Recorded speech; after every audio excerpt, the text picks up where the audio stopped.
ভয়াবহ বন্যা কবলিত এলাকাগুলোতে প্রশংসনীয় মানবিক সেবা নিয়ে অসহায় মানুষের পাশে দাঁড়িয়েছে দেশের অন্যতম শিল্প গ্রুপ পিএইচপি। ফেনী ছাগলনাইয়ায় অবস্থিত গ্রুপটির ইন্টিগ্রেটেড স্টিল মিলস খুলে দেওয়া হয়েছিল সেখানকার বানভাসী মানুষের আশ্রয়ের জন্য। ওই কারখানায় আশ্রিত কয়েক হাজার বন্যার্ত মানুষকে খাবার, চিকিৎসা, ওষুধ এবং জরুরি সহায়তাও দিয়েছে পিএইচপি পরিবার। ফেনী ঘুরে আবুল হাসনাদের পাঠানো রিপোর্ট জানাচ্ছেন আশিকুর রহমান।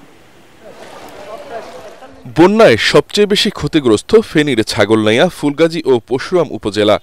এসব উপজেলার প্রায় ৯৫% এলাকা ছিল পানির নিচে।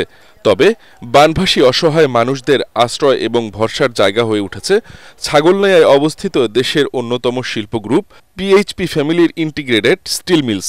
গত বৃহস্পতিবার থেকে এ পর্যন্ত কারখানাটিতে আশ্রয় নেয় হাজারো মানুষ।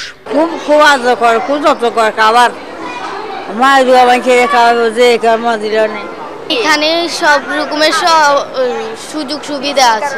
আমরা এখানে 4 দিন। ওনারা গেট খুলে দিয়েছে, মানুষের আশ্রয়ের ব্যবস্থা করে দিয়েছে, থাকা, খাওয়া, চিকিৎসা, কারেন্ট, পানি সবকিছু। যারা বাইরে ছিল, ওই যে 1000-এর উপরে আপনার গাড়ি বন্দি ছিল, রাস্তায় জ্যাম ছিল, ওরা আপনার পিএইচপির লোকজনে রাস্তা ওরা খাবার বিতরণ করছে। খানা দানার কোনো সমস্যা নাই, থাকা, খানা সবকিছুর দিক ভালো আছে। 3 দিন সকালে আবার, দুপুরে আবার, বিকালে আবার দিচ্ছে, বুঝছেন।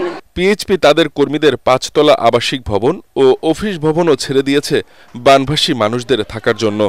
দেয়া হচ্ছে 3 বেলা খাবার ও অন্যান্য সহায়তা। আমাদের চেয়ারম্যান মহোদয় স্যারের নির্দেশনা আছে, যতদিন পানি নামবে না, এলাকাতে মানুষ ফিরতে পারবে না, ততদিন আমাদের খাওয়ার কার্যক্রম 3 বেলা যেন লোকজনের চলমান থাকে।